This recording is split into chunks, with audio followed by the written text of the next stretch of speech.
it feels like more of a Yes. like Yeah, half marathon is like, don't die. And like, yeah, like half marathon use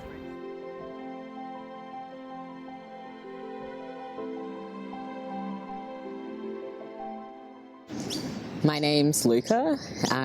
My connection to Melbourne Uni is that I studied there for 7.5 years, and whilst I was studying there, I also trained with the Melbourne Uni Athletics Club. And for the last year that I was there, I worked with Melbourne Uni Sport. So since finishing at Melbourne Uni, I started at NICA, which is the National Institute of Circus Arts in Cran. Yeah, my background is mostly in aerials. At the moment, I'm doing a lot of straps. It's basically like gymnastic rings, but minus the rings, and then you wrap yourself up in the straps, and you can do tricks. I also really like hand balancing. They're probably the two main areas that I enjoy the most. I discovered circus through a friend. Because I was sort of looking to move away from a competitive kind of sport, I decided to try something different, and one of my friends recommended circus to me, and there was like a come and try circus day, so I went to that with them and had a really good time, and then signed up after that.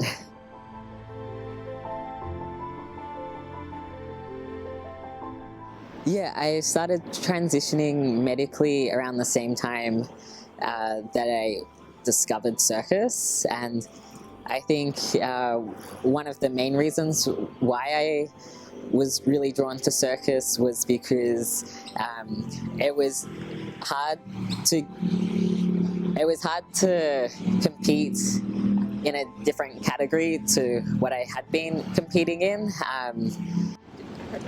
I think probably transitioning made me realize how integral the competitive side of running had been to me. Like it was really hard when I decided to go on hormones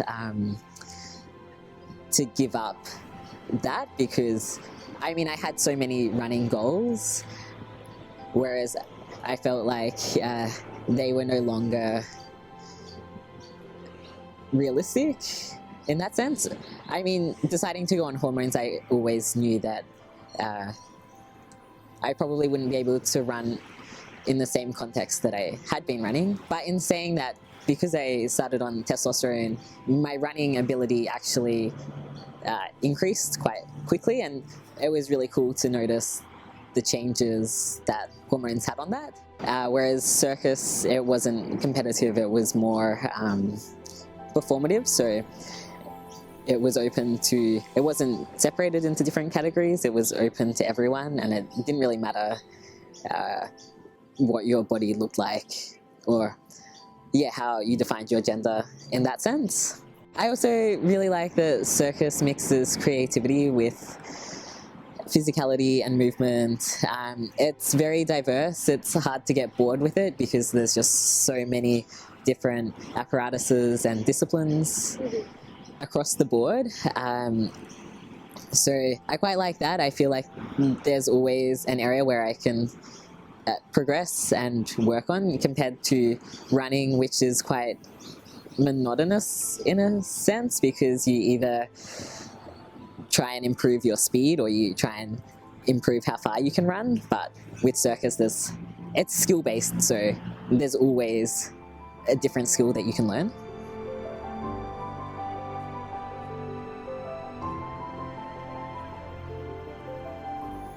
I mean, I think I'm pretty lucky that I had a relatively positive experience. Melbourne Uni Athletics Club is a really great club, and I had a really positive experience with them. Everyone was really great. The coaches were very understanding, and the rest of my teammates were also very understanding and supportive as well. It was still hard though, because I hadn't yet had top surgery, so even just wearing the uniform felt a little bit uncomfortable for me, because it was quite obvious that my chest was not flat. So that made me feel uncomfortable when I was competing in the men's category.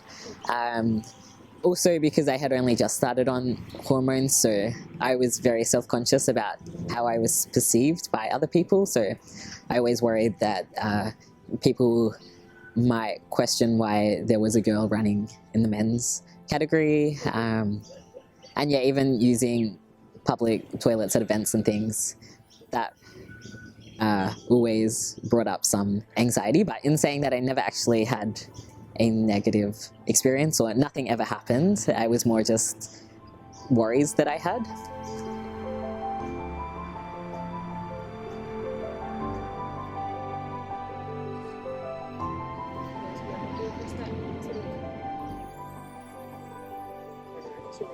Yeah, sure. You know what I mean?